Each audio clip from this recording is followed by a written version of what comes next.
Hari setelah pengumuman mundurnya Kepala dan Wakil Otorita IKN, Presiden Joko Widodo mengunjungi IKN dan meresmikan sejumlah proyek.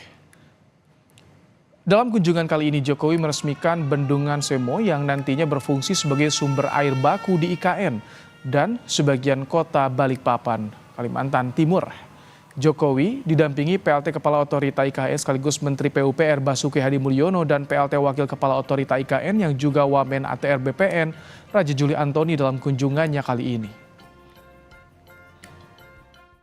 Nantinya ini akan memiliki daya tampung, kapasitas tampung yaitu 16 juta meter kubik dengan luas genangan 322 hektar. Ini akan menjadi sumber air baku bagi air minum di Ibu Kota Nusantara dan juga sebagian untuk Kota Balikpapan. Dikutip dari media sosial, Presiden Joko Widodo menuliskan pembangunan IKN akan terus berlanjut sesuai visi bersama yang telah ditetapkan Menteri PUPR Basuki Hadi Mulyono dan Wakil Menteri ATR BPN Raja Juli Antoni akan menjalankan kewajiban sebagai PLT Kepala dan Wakil OIKN definitif sesuai perundang-undangan agar program-program percepatan pembangunan IKN tetap terjamin. Ketua DPR Puan Maharani angkat bicara soal mundurnya Kepala Otoritas IKN Bambang Susantono dan wakilnya Doni Rahayu. Untuk menjaga kepercayaan investor, Puan berharap pemerintah memberi penjelasan alasan mundurnya Bambang dan Doni dari jabatannya. Ya, DPR berharap agar apa yang akan disampaikan oleh pemerintah ini bisa transparan sehingga investor nantinya tidak kemudian semakin tidak tertarik untuk datang ke IKN dan pelaksanaan IKN itu bisa berjalan sesuai dengan target-target dari pemerintah. Gitu. Direktur Eksekutif Indef Tauhid Ahmad menyebut mundurnya Bambang Susantono dan Doni Rahayu dari posisi Kepala Otorita IKN akan membuat ketidakpastian bagi investor. Menurutnya dengan keduanya mundur, investor bakal khawatir target pembangunan IKN yang sudah dicanangkan pemerintah tidak tercapai atau mundur. Investor butuh kepastian regulasi, infrastruktur, dasar, dan sosok pengganti Bambang Susantono yang kredibel. Maka terdapat kekhawatiran bagi para investor, pelaku usaha baik domestik maupun luar negeri, bahwa target-target yang sudah ditetapkan pemerintah itu dikhawatirkan tidak terlaksana dengan baik atau tidak tercapai. Bagi para investor, saya kira butuh kepastian dari sisi regulasi dan kebijakan pemerintah, dari sisi anggaran, dukungan pemerintah terutama untuk infrastruktur dasar, dan terakhir tentu saja dari kelembagaan. Sementara itu mengenai peringatan HUT kemerdekaan ke-79 Republik Indonesia, penjabat Gubernur Jakarta yang juga merupakan Kepala Sekretariat Presiden, Heru Budi Hartono bilang perayaan disiapkan 2 skenario di Jakarta dan IKN.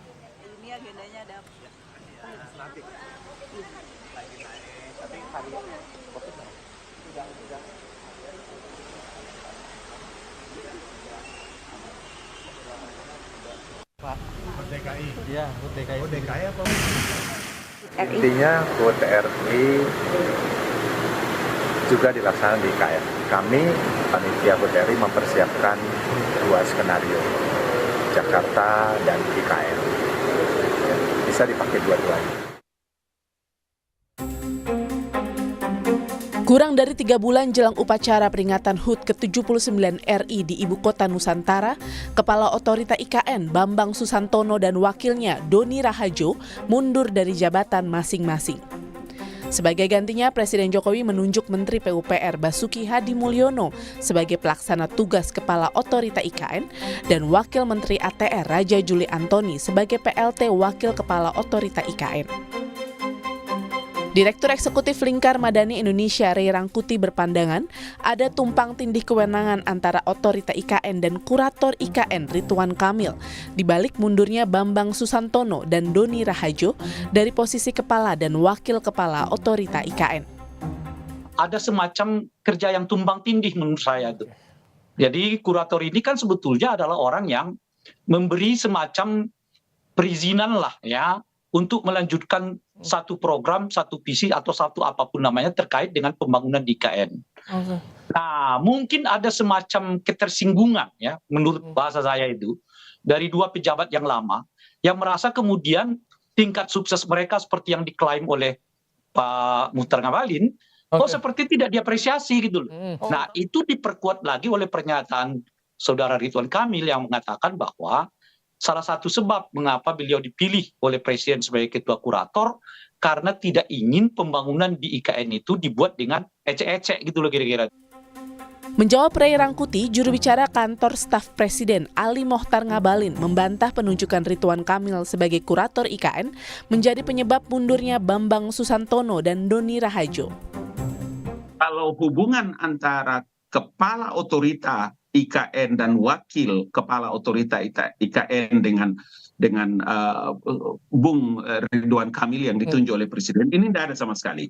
Nah, gini, posisi Pak Basuki dengan wakil Raja Juli Antonio ini adalah untuk mempercepat pembangunannya. Sementara posisi Pak Bambang dan Mas Dhani, mantan wakil kepala otorita itu adalah orang-orang yang punya komitmen untuk ikut serta dalam mempercepat pembangunan IKN ini. Usai ditunjuk jadi PLT Kepala Otorita IKN, Basuki Hadi Mulyono menyebut ada dua masalah utama IKN yang akan ia prioritaskan percepatan penyelesaiannya, yakni masalah status tanah dan investasi. Yang masih perlu dipercepat adalah yang investasi tadi. Semuanya karena status tanah yang belum jelas dan juga kerjasamanya yang belum jelas. Untuk itulah kami tugasnya khusus percepatan tadi. Ya. Mundurnya Bambang Susantono dan Doni Rahajo dari pucuk pimpinan otoritas IKN menjadi pertanyaan publik, sebab keduanya mundur di tengah persiapan perayaan HUT ke-79 RI di IKN 17 Agustus mendatang. Pun istana maupun keduanya tidak memberi penjelasan gamblang kepada publik. Tim Liputan Kompas TV.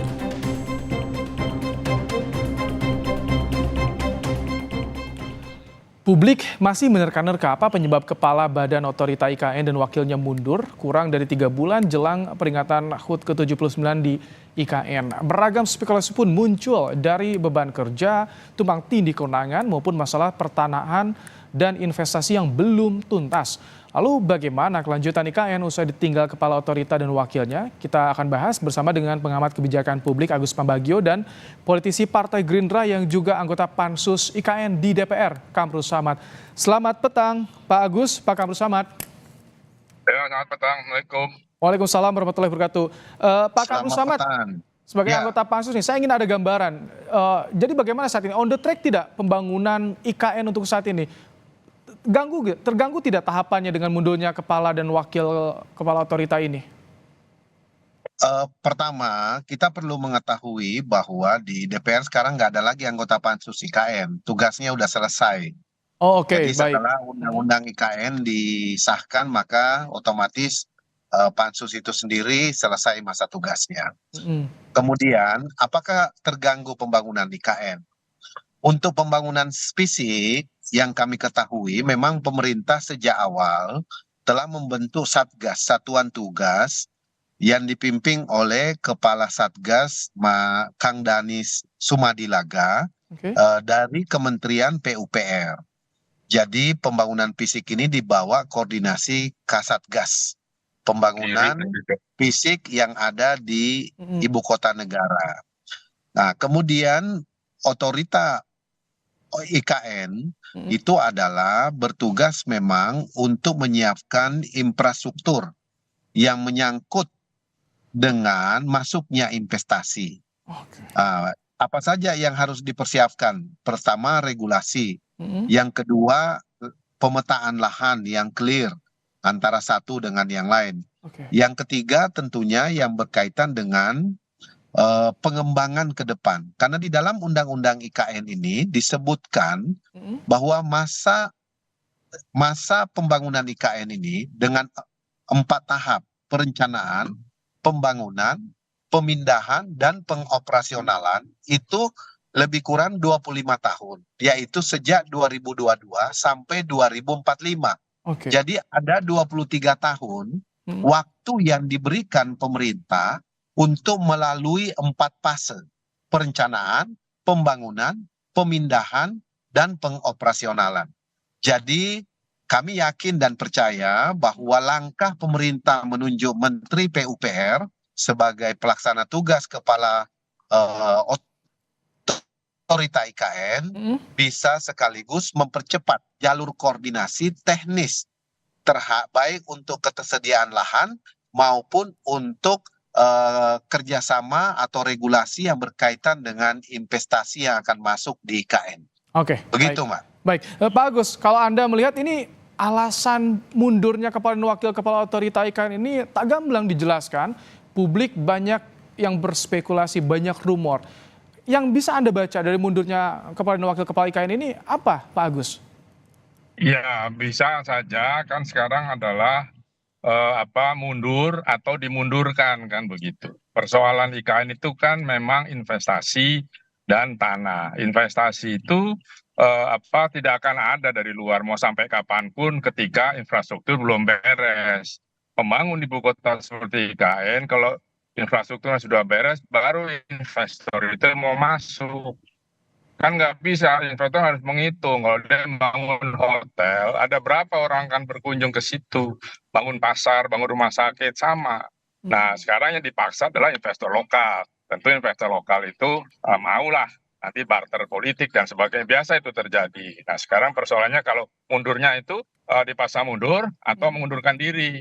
Ya kan, dua itu belum dijawab oleh pemerintah. Tapi saya patut diduga ya diminta berhenti lah, tapi indahnya ya mundur gitu. Itu sih. Oke, Pak Kamru Samad, apakah ini ada kemungkinan dimundurkan? Karena belum ada penjelasan yang gamblang nih soal alasan mereka mundur. Mengenai statusnya pengunduran diri ya, kalau kita dengar langsung penjelasan dari pemerintah yang disampaikan Menteri Sekretaris Negara, itu kalimat yang dipakai adalah mengundurkan diri. Maka itu yang kita harus percaya.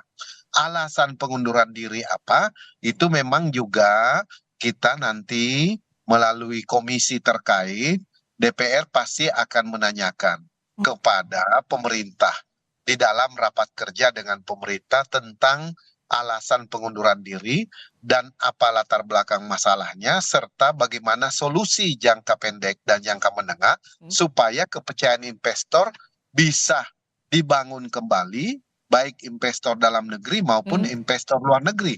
Karena tidak mudah membawa investor ke wilayah baru, apalagi koridor pembangunan itu berada di pulau yang berbeda dengan PDB nasional kita yang mayoritas Pak Kamru Samad, ada di Pulau Jawa. Pak Kamru Samad, kemarin kita wawancara dengan KSP Pak Ngabalin.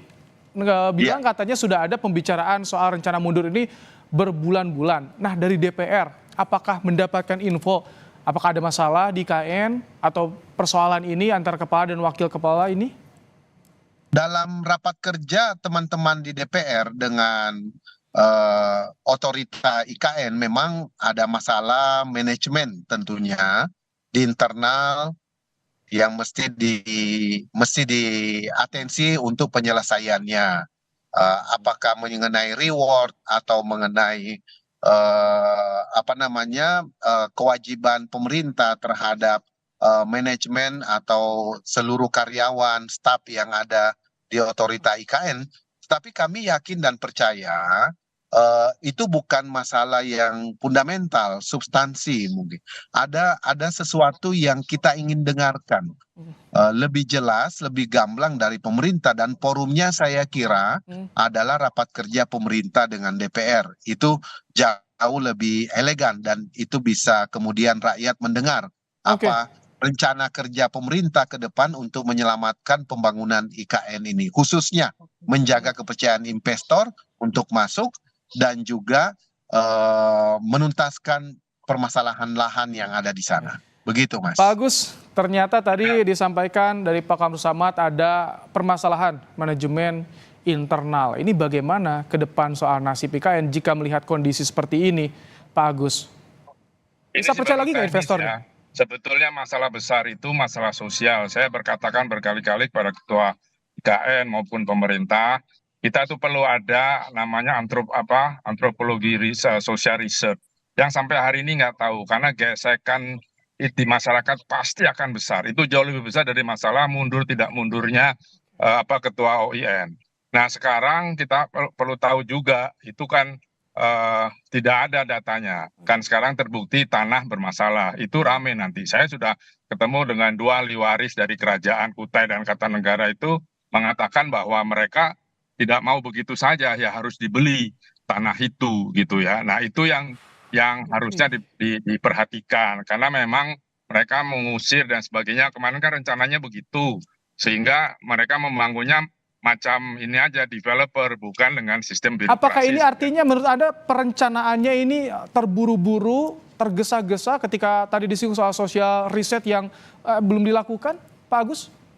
Ya katanya sudah dilakukan. Kalau terburu-buru itu tipikal approach-nya presiden. Presiden kan mau cepat. Ya, justru yang cepat infrastruktur itu maintenance operasinya akan sangat mahal, sudah terbukti di mana-mana. Nah, sekarang untuk IKN saya sudah lama katakan jangan terburu-buru.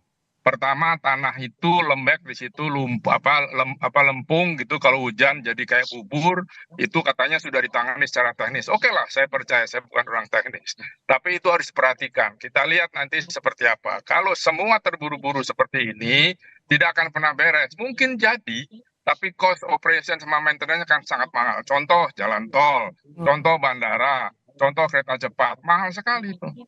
Baik, Pak Kamru Samad, dengan tadi sederet permasalahan yang ada saat ini di IKN, bagaimana untuk mengembalikan kepercayaan publik? Apakah perlu juga nanti kepala dan wakil kepala yang definitif untuk bisa percaya nih investor?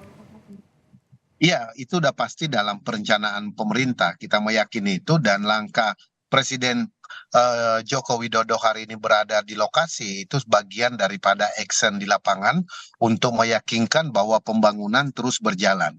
Ini menunjukkan keseriusan pemerintah supaya kepercayaan investor bisa dikembalikan dan tidak menjadi polemik di tengah-tengah masyarakat tentang pengunduran ini. Jadi kita optimis bahwa dalam waktu yang tidak terlalu lama juga bisa didefinitifkan. Kalau toh harus dirangkap dengan oleh Menteri PUPR juga langkah yang tepat, karena memang kinerja Menteri PUPR selama ini cukup baik dari segi pembangunan infrastruktur di seluruh wilayah Nusantara kita. Kemudian permasalahan lahan, saya kira dengan adanya Wamen ATR BPN juga di situ akan jauh lebih memudahkan, rantai koordinasinya akan jauh lebih pendek, akan jauh lebih mudah tentunya, lebih efektif karena berada dalam satu atap yang sama. Nah itu yang kita harapkan, sehingga langkah-langkah taktis yang sementara waktu diambil ini bisa kemudian didefinitifkan di waktu-waktu mendatang yang tidak terlalu lama. Begitu Mas. Pak Agus, apakah perlu Presiden menjelaskan kepada publik alasan kepala dan wakil kepala otorita ini mundur, dan bagaimana nasib IKN ke depan agar investor publik percaya? Nggak usah, karena investor pun kalau ini dijelaskan tidak akan masuk juga. Karena investor kan ini masih masih tempat kosong yang infrastrukturnya belum jadi, mereka tidak akan masuk. Jadi pengaruh itu tidak akan berubah gitu. Yang penting sekarang bagaimana ini infrastruktur dibangun. Yang dibangunnya pasti harus pakai APBN, tidak bisa tidak. Dan ini yang juga menjadi pertanyaan ke depan, apakah APBN sanggup menyelesaikan. Investor akan datang ketika infrastrukturnya sudah selesai. Tidak mungkin investor datang tanpa ada yang kepastian. Kan sudah terbukti ketika Pak Menteri investasi bicara, Pak LBP bicara, kan nggak ada buktinya datang. Ya kalau cuma MOU aja kan itu kayak orang nembak kekasih kan gitu ya. Ya MOU, tapi setelah itu tidak ada legal standingnya. Nah jadi sekali lagi buat pertanyaan Anda tidak perlu dijelaskan, orang sudah tahu kok. Jadi kita buat investor juga tidak akan menarik investor apapun yang terjadi karena memang infrastrukturnya belum jadi. Makanya pindah ibu kota jangan terburu-buru, pindah warung aja perlu waktu, apalagi pindah ibu kota. Oke, ada hajatan besar nanti akan digelar di ibu kota rencananya untuk peringatan Hari Ulang Tahun Kemerdekaan Republik Indonesia. Kita nantikan bersama bagaimana realisasinya. Terima kasih Pak Agus Pambagio, Pak Kamru Samad telah meluangkan waktu di Kompas Petang sore hari ini.